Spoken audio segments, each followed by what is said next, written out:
क्या देख के इतना हंस रहे हो भाई? श्रीलंका में किसी को रावण के बारे में पता नहीं है। देख अंकल क्या मस्त लॉजिक दे रहे हैं। पूरे श्रीलंका में एक भी इंसान को पता नहीं है कि रावण कौन था, सीता कौन थे, लंका में लड़ाई कब हुई थी, विभीषण कौन था, कुछ भी नहीं पता है। उल्टा हमारे भारत के लोग खुश होते हैं कि राम रावण की लड़ाई हुई थी, सोने की लंका जल गई थी, रामचंद्र जी ने पत्थर का पुल बनाया था। गलती इनकी नहीं है भाई, इन्होंने भी ऑथेंटिक बुक नहीं पढ़ी है, बस वायरल रील्स देखी हैं। मतलब भाई आज की श्रीलंका और रावण की लंका ये एक जगह नहीं बल्कि दो अलग अलग जगहें हैं। अरे मतलब कुछ भी, नाम ही श्रीलंका है, भारत के दक्षिण में है, चारों ओर समुद्र से घिरा हुआ है और सबसे मेन बात राम सेतु, वहां तो मैं खुद गया हूँ। हाँ, ये सारी बातें रामायण वाली लंका से मेल खाती हैं, तभी अंकल जी बिना ब्रश किए मुंडी हिला हिला के तुम्हारी बुद्धि हिलाने की कोशिश कर रहे हैं। भाई तुम्हारी बात क्यों मानूं कि आज की श्रीलंका रामायण वाली लंका नहीं है? मेरी बात मत मानो भाई, लेकिन जो रामायण और महाभारत में लिखा है वो तो मानो।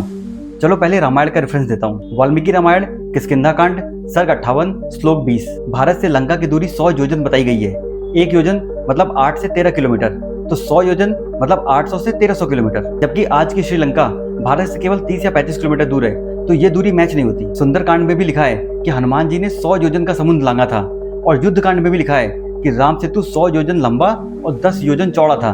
तो साफ है ये श्रीलंका रामायण वाली लंका नहीं है। चलो महाभारत का रेफरेंस देता हूँ। सभा पर्व अध्याय 48, सिंघल और लंका को अलग अलग मेंशन किया गया है। सिंघल मतलब आज की श्रीलंका, सिंघल के राजा और वहाँ के लोगों का अलग डिटेल मिलता है। लंका के निवासी यानी विभीषण और रावण की लंका का अलग राजा और अलग लोगों की डिटेल मिलती है।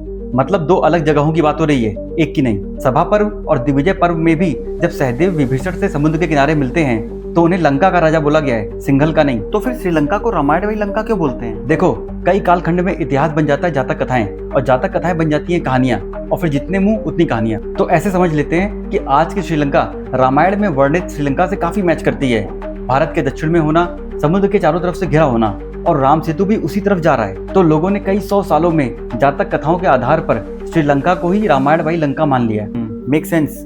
लेकिन फिर रामायण वाली लंका कहाँ गई? देखो 100 योजन के हिसाब से मे भी मालदीव्स के आसपास कहीं, या फिर हो सकता है समुद्र में कहीं डूब गई हो द्वारिका की तरह। वैसे तुम्हें क्या लगता है फ्यूचर में कभी हम एडवांस टेक्नोलॉजी के साथ रामायण वाली लंका को ढूंढ पाएंगे?